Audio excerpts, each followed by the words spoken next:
킴스 푸드 사이언스 킴쌤입니다. 오늘은 2020년 8월 22일에 출제되었던 식품 산업기사 문제 중에 네 번째 과목 식품 미생물학 부분 같이 살펴보도록 하겠습니다. 첫 번째 문제부터 같이 볼게요. 좀 생소할 수도 있는데 우리가 나무를 아황산이라는 유기용매를 이용해서 분해할 때 여기서 펄프의 폐액이 나옵니다. 이 폐액을 아황산 펄프 폐액이라고 부르는데 이 펄프 폐액에는 뭐가 많이 있냐면 단당류가 많이 있어요. 포도당 또는 자일로즈 이런 단당류가 많이 있어서 이걸 바탕으로 효모를 생산할 수 있습니다. 당이 많으면 우리가 효모를 배양할 수 있죠. 이 효모를 생산하기 위해서 개발된 발효조의 이름은 이게 독일에서 처음 개발이 됐다고 하는데 첫 번째에 나와 있는 바이트호프, 영어로는 와이드호프라고 있겠지만 독일에서 개발이 됐기 때문에 바이드호프형 배양 장치로 알려져 있습니다. 여기가 좀 어려울 텐데 펄프와 바이트를 연결시켜서 기억을 하시면 좋지 않을까 싶어요. 바이트호프형 배양 장치가 이 아황산 펄프 폐액을 사용해서 효모를 생산하는 발효조로 알려져 있습니다. 자, 이어지는 문제는 위생학에서도 많이 나오는 문제자 대표적인 곰팡이 독소인데요. 아스퍼질러스 플라버스가 생성하는 곰팡이 독소는 네 가지 중에 아플라톡신이 되겠습니다. 3번의 오크라톡신도 아스퍼질러스가 만들긴 하는데 아스퍼질러스 다른 종이 만들죠. 아스퍼질러스 오크라시우스라고 하는 곰팡이가 만들고요. 파툴리는 뭐가 만들었어요? 페니실리움이 만들었죠. 다른 것도 같이 기억하시면 좋을 것 같습니다. 자, 이어지는 문제 같이 볼게요. 곰팡이의 분류입니다. 곰팡이 분류는 굉장히 헷갈리는데 이러한 곰팡이는 진균류에 속하죠. 우리 생물을 크게 프로카리오트하고 유카리오트로 나눌 수 있습니다. 우리가 잘 알고 있는 박테리아는 프로카리오트이고요. 곰팡이나 효모 같은 건 유카리오트라고 해요. 진균류라고 하는데 이 진균류는 또 세부적으로 조상균류와 순정균류로 나뉘게 됩니다. 나뉘는 기준은 뭐냐면 균사에 막이 있냐, 이 막을 경막이라고 부르는데 균사에 막이 있냐 없냐를 기준으로 나뉘게 됩니다. 자, 그리고 조상균류의 경우엔 또 그 안에서 접합, 난, 호상 균류로 나뉘게 되고요. 순정균류의 경우엔 그 안에서 잔황, 담자, 불완전균류로 나뉘게 됩니다. 자, 여기까지 적어놓고 문제를 풀면 좀 쉬울 것 같아요. 진균류는 조상균류와 순정균류로 분류가 되죠. 맞는 설명. 순정균류의 경우에는 잔황, 담자, 그리고 불완전균류로 구분이 됩니다. 조상균류는 호상균류, 접합균류, 난균류로 분류가 되는 게 맞고요. 자, 그런데 이게 경막이 있고 없고 차이로 분류가 된다 그랬는데 경막입니다. 경막. 세타가 없는 것이 바로 조상균류가 되겠습니다. 없는 거, 현재는 없는 것, 조상은 현재 없죠. 현재 없는 것은 조상균류, 경막을 가지고 있는 것은 순정균류라고 이야기를 합니다. 서로 바뀌었기 때문에 정답은 3번이 되겠습니다. 자, 이어지는 문제는 간장의 제조 공정에 사용되는 균주예요. 우리 보통 간장 제조할 때 뭐만 있어요? 아스퍼질러스, 오라이제만 있습니다.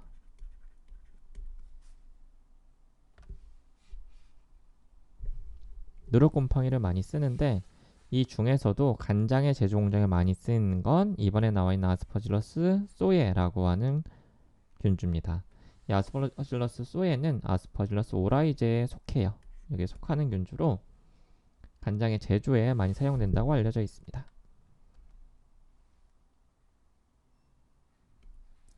자, 이어지는 문제는 종초를 선택하는 일반적인 조건이 아닌 걸 물어보고 있어요. 종초라는 건 우리가 식초를 만드는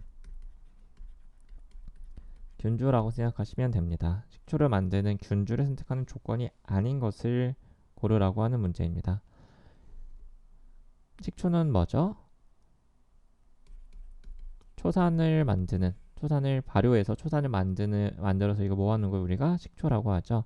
초산 외에 유기산류나 향기 성분인 에스터류를 생성하면 좋겠죠.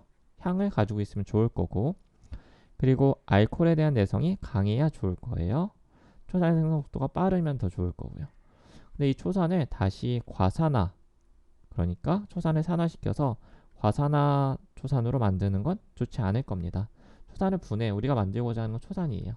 초산을 많이 만들어야 되는데 어떠한 균주가 초산을 다시 산화시켜서 분해하면 초산의 생성률이 떨어지겠죠. 따라서 2번이 틀린 설명이 되겠습니다. 자, 이어지는 문제는 선택 배지에 대한 문제입니다. 우리 여러 가지 선택 배지를 이용해서 어떤 미생물인지 아닌지를 확인할 수 있어요.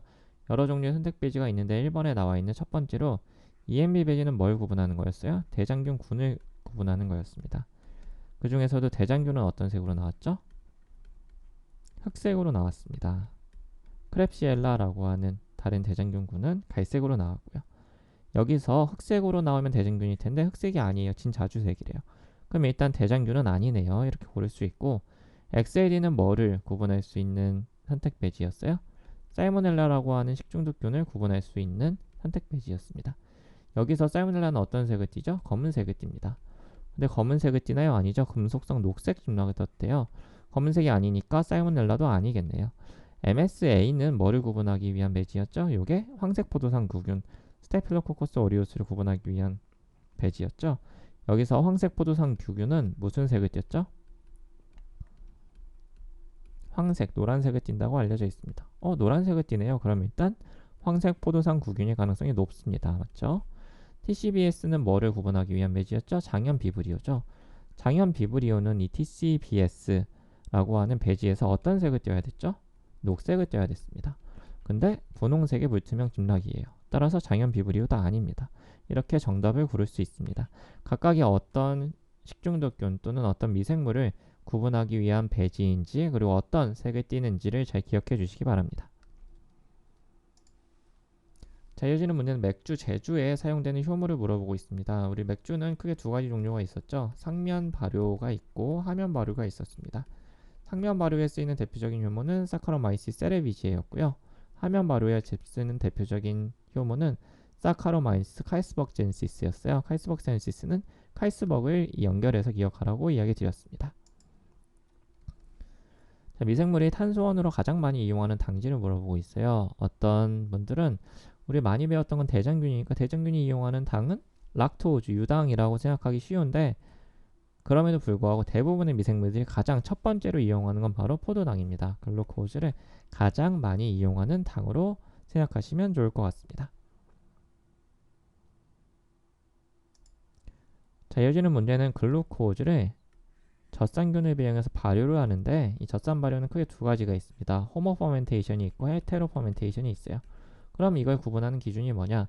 호모는 젖산만 생성하는 거고요. 헤테로는 젖산 외에 다른 걸 생성하는 거예요. 젖산 외에 다른 거 생성하는 거 CO2 생성하는 건 다 뭐예요? 헤테로입니다. 이형 발효라고 부르고요. 호모는 동형 발효라고 부릅니다. 따라서 정답은 1번이 되겠습니다. 자, 이어지는 문제는 보트리티스 속에 대한 설명 중 옳은 걸 물어보고 있어요. 보트리티스라고 하는 건 포도 그리고 딸기에 부패를 일으키는 부패 곰팡이로 알려져 있습니다.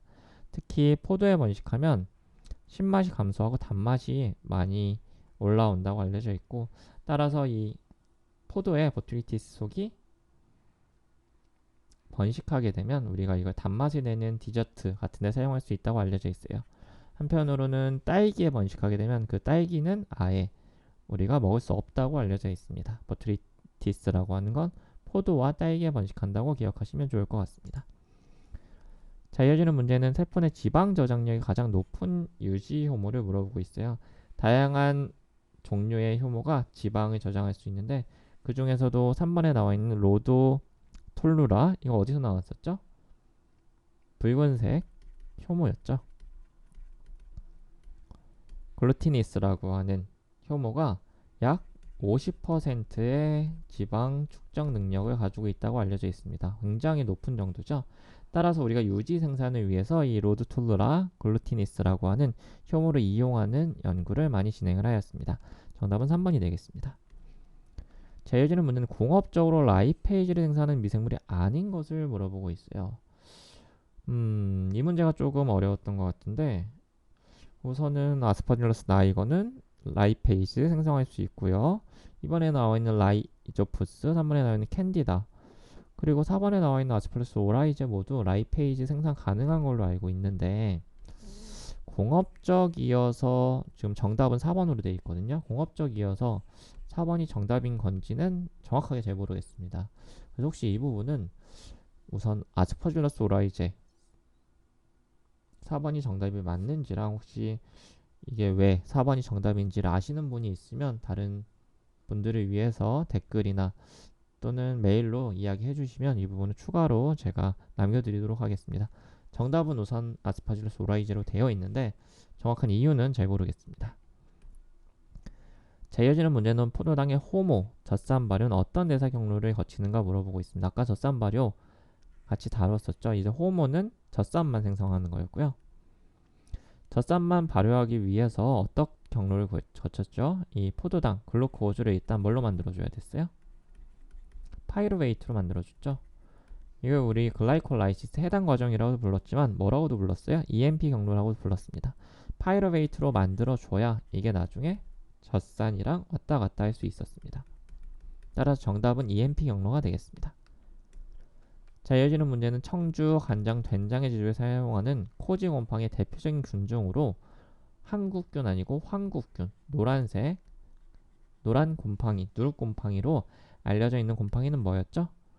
아까도 다루었지만 이 곰팡이가 바로 아스퍼질러스 오라이제가 되겠습니다. 정답은 1번입니다. 자, 이어지는 문제는 살아있기는 하지만 배양이 안 되는 세균을 의미를 해요. 주변이 좋은 환경이 될 때 증식이 돼서 식중독을 일으킬 수 있는 세균은 아마 2번 인저드셀이랑 많이 헷갈렸을 거예요. 인저드셀은 데미지를 입은 거죠. 따라서 선택 배지에서 배양이 안 되는 거고, 이 문제에서 물어보는 건 살아 있어요. 근데 배양이 아예 안 된대요. 이거는 4번에 나와 있는 VBNC입니다. 이게 어떤 거의 약자냐면 viable, 살아 있어요. but, 그렇지만 not, culturable의 약자입니다. 살아 있지만 culture, 배양이 안 되는 걸 우리 줄여서 VBNC라고 부릅니다. 뭐의 약자인지 잘 알고 계시면 나중에 문제를 풀 수 있는 부분이 되겠습니다. 자, 이어지는 문제는 청주에서 품질이 저하되게 하는 화락 현상을 유발하는 균을 물어보고 있습니다. 우리 이러한 균을 화락균이라고 부르는데, 청주에서 어떤 혼탁 등의 품질 변화를 일으킨다고 알려져 있고요. 청주는 알코올 도수가 높죠. 이러한 15% 이상의 알코올 도수 이상에서 자랄 수 있는 화락균은 1번에 나와 있는 락토바실러스 중에 히오치라고 하는 균주입니다. 이게 호모히오치라고 나와 있는데 락토바실러스 히오치라고 하는 균주가 화락균으로 알려져 있습니다. 이어지는 문제는 주정 제조 시에 당화 과정이 생략될 수 있는 원료를 물어보고 있어요. 우리 주정을 제조하려면 보통 당화, 그러니까 전분을 당으로 만드는 과정이 필요한데 어떤 원료는 당으로 만드는 과정이 필요 없습니다. 그 이유는 이미 당이 됐기 때문이죠. 정답은 1번 당밀로, 당밀이라고 하는 건 우리가 설탕을 추출하고 남은 부분이에요. 이미 설탕을 추출했기 때문에 대부분이 당으로 이루어져 있습니다. 당화 과정을 이미 거쳤다고 생각을 하시면 돼요. 따라서 당밀은 당화를 생략해도 됩니다. 자, 이어지는 문제는 미생물 생육 곡선에 있어서 세포 내 RNA는 증가하지만 DNA가 일정한 시기래요. 자, 미생물 생육 곡선 한번 그려볼까요? 유도기, 대수기, 정상기, 사멸기입니다. 사멸기죠. 자, 이 중에서 DNA가 일정한 시기는 뭐겠어요? 처음이겠죠. 유도기가 될 겁니다. 여기서도 트랜스크립션, RNA는 만들고 또 트랜슬레이션, 단백질은 만들겠지만 리플리케이션 하지 않겠죠. DNA는 일정합니다. 정답은 1번 유도기가 되겠습니다. 자, 이어지는 문제는 진균류가 아닌 걸 물어보고 있어요. 앞서도 설명을 드렸지만 우리 미생물, 생물을 크게 두 가지로 나눌 수 있습니다. 프로카리오트와, 다시 쓸게요. 프로카리오트 또는 여기 C로 쓰기도 합니다. 프로카리오트 또는 유카리오트, 이렇게 두 가지로 나누는데 프로카리ot은 뭐를 이야기하냐면 박테리아처럼, 세균처럼 우선은 유전 형질을 하나 가지고 있는 거, 즉 염색체가 하나인 거를 우리는 세균 프로카리ot이라고 하죠. 염색체가 2개 이상이고 사람처럼 보다 컴플렉스한 유주를 가지고 있는 유카리ot이라고 합니다. 버섯, 효모, 곰팡이는 모두 다 이 유카리ot에 속하고요. 세균은 프로카리ot에 속합니다. 따라서 정답은 1번 세균이 되겠습니다. 자, 이어지는 문제는 우리가 일반적으로 위균사를 형성하는 효모를 물어보고 있어요. 위균사라고 하는 건 뭐냐? 슈도, 위라고 하는 건 거짓을 의미합니다. 그리고 균사는 뭐예요? 여러분 잘 알다시피 어떤 곰팡이들은 균사를 형성합니다. 근데 균사처럼 보이는 걸 만드는 거예요. 어떤 효모들은 출합법을 통해서 균사와 비슷한 형태를 만들어줍니다. 그런 효모가 바로 이번에 나온 캔디다 속이에요. 이 캔디다 속이 위균사를 형성하는 효모로 알려져 있습니다. 자, 이렇게 80번 문제까지 해서 2020년 8월 22일에 출제되었던 식품산업기사 문제를 같이 살펴보았습니다. 혹시 설명이 충분하지 않았거나 추가적인 설명이 필요한 부분이 있으면 언제든지 댓글이나 또는 메일로 이야기해 주시기 바랍니다. 오늘은 여기까지 하겠습니다.